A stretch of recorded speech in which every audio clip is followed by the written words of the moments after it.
L'un des membres, vous êtes un proche de cet écrivain franco-algérien. Votre réaction tout d'abord à cette confirmation, l'arrestation désormais est officielle. Les autorités algériennes, par la voix de cette agence de presse, confirment qu'elles ont bien procédé à son arrestation samedi dernier. Oui, malheureusement, ce n'est pas une surprise pour nous, pour ce qui nous concerne. Vous savez, depuis plusieurs jours, nous cherchions à le joindre et depuis finalement mardi et mercredi, nous savions malheureusement qu'il avait été interpellé lors de son arrivée à Alger en début d'après-midi. Alors, évidemment, aujourd'hui, c'est une sorte à la fois de stupéfaction, d'indignation. Je ne commenterai pas les propos de l'agence de presse algérienne, qui sont des propos de propagande, je veux dire, totalement outranciers, en l'occurrence, en ce qui concerne Boualem Sansal. Je dirais seulement que Boualem Sansal est une grande conscience à la fois de la littérature francophone, un très grand artiste, un très grand écrivain, et quelqu'un qui, en effet, depuis maintenant plusieurs années, critique à la fois le pouvoir algérien, mais aussi, bien évidemment, combat l'islamisme. C'est la raison pour laquelle il a été arrêté, c'est la raison pour laquelle aussi il est aujourd'hui un symbole de dissidence finalement face à un pouvoir qui est un pouvoir, j'allais dire, politique, qui, d'une certaine manière, est d'abord un pouvoir policier. Boualem Sansal est aussi malheureusement l'otage de la dégradation des relations entre la France et l'Algérie. Trois facteurs ont vraisemblablement joué dans cette arrestation. Premier facteur qui est finalement le réchauffement des relations entre la France et le Maroc et le fait que la France reconnaisse les droits du Maroc sur le Sahara occidental avec la visite notamment du président Macron et de nombre de membres de son gouvernement à Rabat. Donc, d'une certaine façon, il est j'allais dire, une victime. C'est pas une victime d'ailleurs en l'occurrence, mais enfin, il subit, je veux dire, ce rapprochement.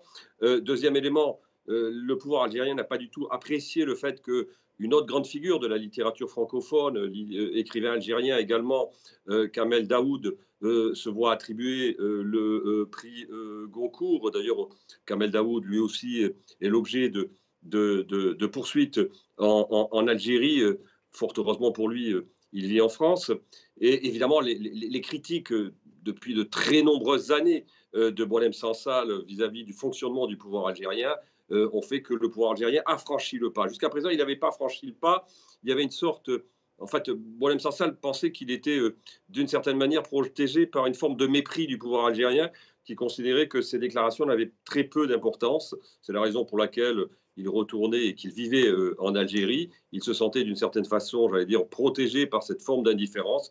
Malheureusement, aujourd'hui, le pouvoir algérien a franchi j'allais dire, a franchi ce que l'on pensait être infranchissable. L'agence de presse algérienne lui reproche son délire révisionniste, le traite de négationniste pour avoir remis en cause notamment les frontières algériennes. Elle lui reproche également d'être proche des milieux d'extrême droite français.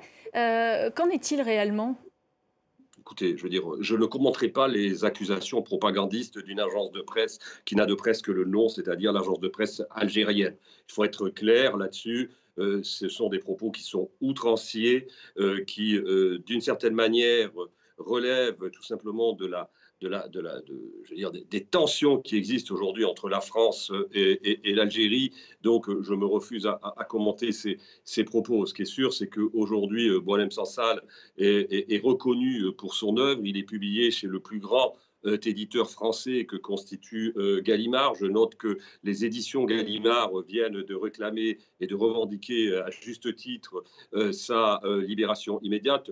La revue politique et parlementaire, qui est une des plus vieilles revues françaises, qui a 130 ans d'existence, à laquelle participe et contribue Boualem Sansal, évidemment, demande cette libération. Maintenant, il faut laisser la voie diplomatique, il faut laisser évidemment les autorités françaises Justement, qu'est-ce que négocier. vous attendez d'elle? Hier, elle se Il faut gardait être bien de parler d'arrestation, elle parlait d'une disparition. On imagine que le ton va changer aujourd'hui depuis cette confirmation? Vous savez, les relations avec la France, les relations de la France à l'Algérie sont des relations extrêmement difficiles, en l'occurrence, et depuis de très nombreuses années, voire depuis l'indépendance, en l'occurrence, en tout cas depuis des décennies. Euh, nous avons des moyens aujourd'hui de pression sur l'Algérie. Nous avons des moyens de pression qui existent sur l'Algérie pour faire en sorte que Boualem Sansal puisse sortir de l'enfer dans lequel les autorités algériennes l'ont plongé depuis samedi dernier. Il va falloir les utiliser, il va falloir avoir le courage de les utiliser. Vous pensez à quoi, par exemple? C'est très bien que, je veux dire, je vais vous prendre un exemple, hein, le ministre, en tout cas, ça demande vérification, mais en tout cas, le ministre qui a la tutelle de l'APS aujourd'hui a ses enfants qui font ses études en France, en l'occurrence. Donc, si vous voulez, il y a une espèce de double jeu des autorités algériennes qui, lorsqu'elles sont à Alger, critiquent les autorités françaises, critiquent la France, critiquent la République française, qui néanmoins, je veux dire, par ailleurs, je veux dire, vivent avec la France et bénéficient des avantages que leur procure la France. Donc, à un moment donné, il va falloir qu'aussi, d'une certaine manière, on mette face à leurs contradictions les autorités algériennes. C'est, je crois, une réalité, et c'est une réalité qui, aujourd'hui, s'impose de plus en plus lorsque l'on connaît le sort de celui qui constitue quand même une des grandes consciences du monde maghrébin, c'est-à-dire Boualem Sansal. Merci beaucoup pour votre témoignage, Arnaud Benedettine. Merci d'avoir réagi à cette confirmation d'arrestation donc de Boualem Sansal en Algérie.